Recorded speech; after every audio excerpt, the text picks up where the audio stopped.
I'm Ngozi Okure. Welcome to my YouTube channel. If today is your first time in my channel, you're welcome. In this channel, we discuss everything that has to do with success and wealth creation. And in today's video, we want to discuss a question that says, is Peter Obi stingy or frugal?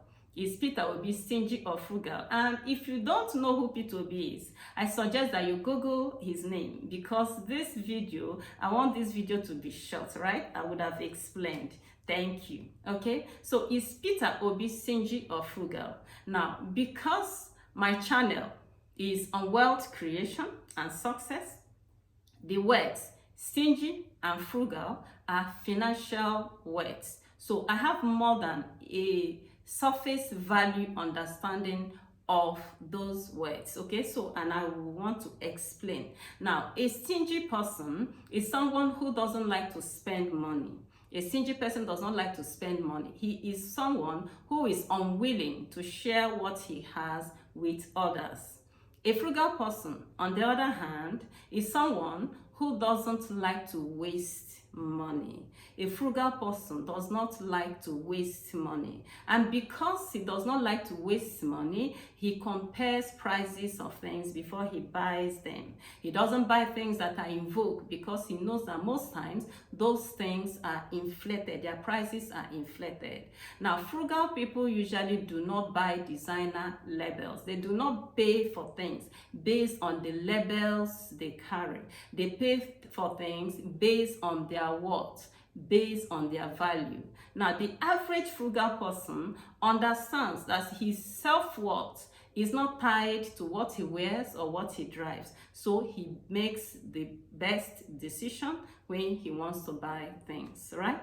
Now, having listened to Peter Obi in the interviews and some of his videos that I've watched, I want to believe, I'm fully persuaded that he's a very frugal person. He's somebody who doesn't believe in wastage, okay? He's not wasteful. Now, I want to believe that it was frugality that was on display when he examined or when he, looked at a contract that was awarded by his predecessors for over 500 million naira. And he was able to compare prices, and he was able to use only less than 90 million naira to execute the same contract. That is frugality.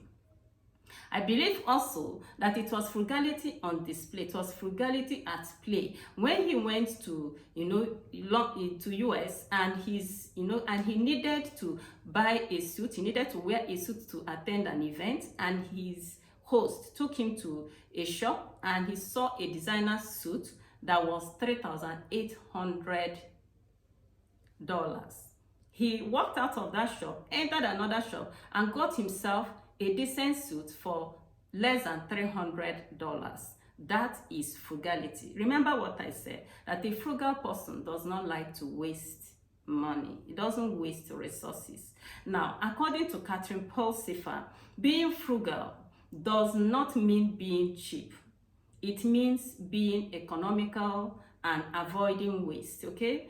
Catherine Pulsifer says that being frugal does not mean being cheap. Rather, it means being economical and avoiding waste. Now, why will a sitting governor in a nation where there is so much hunger and suffering, why will a sitting governor want to use close to $4,000, $3,800 to buy one suit when so many people are owed salaries, when old people are dying because of their gratuities, okay? Peter Obi refused to do that.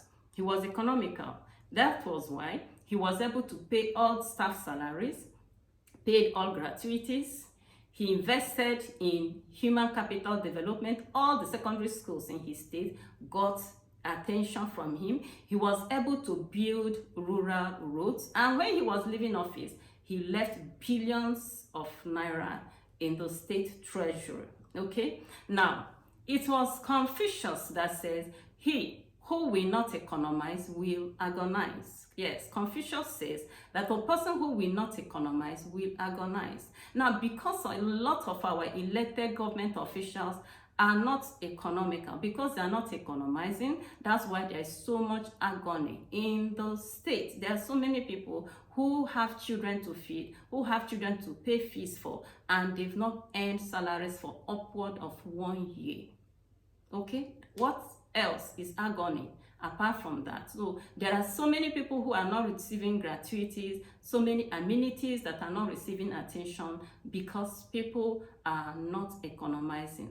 Okay, so I want to encourage you that is listening to me in your personal finances. How are you handling your personal finances? Remember, my channel is all about wealth creation. How are you handling your personal finances? Are you handling it with frugality like Peter Obi, or you're being wasteful? I would have loved to stress on this, but we have more than 50 YouTube videos that teaches on wealth creation. So I want to encourage you to get some of them and watch. They're really very good. Okay, now before I end this video, I want to end it with a quote from Samuel Johnson. Samuel Johnson says, "Without frugality, none can be rich, and with it, very few will be poor." Okay, he says, Samuel Johnson says that without frugality, none can be rich, and with frugality, very few people will be poor. Yes, so I want to encourage in your personal finances, be frugal. Don't be driven by consumerism, okay? Be driven by frugality. Use frugality to build up wealth for yourself. Just the same way, it was the same amount of money that was being given, okay, as allocation to P2B that was equally given to the other governors, but they all owed salaries and left empty treasuries because they didn't maximize. They didn't economize, they didn't use frugality. But P2B is here as an example, both for other elected officials and for us, for individuals, that we can employ frugality in building up our wealth and creating wealth for ourselves. Before I end this video, right, I want to say we should give P2B a chance. Yes, what he did in Anambra State, let him come and do it at the federal level so that we can bring, an end to a lot of the sufferings, too much suffering. Our people are in hunger. Okay, so since he knows how to do this and he did it in Anambra State, let's give him a chance. That's what I want to tell you. And I want to encourage you also that what he's doing, frugality, you should employ it in your personal finances and build wealth to be a blessing to your world and to fulfill your purpose. Thank you so much once again. I want to encourage you, if you've not subscribed to my channel, subscribe to my channel. And if you love this video, please pass it on. Share it with some other person. And until I come your way next time, please keep thriving.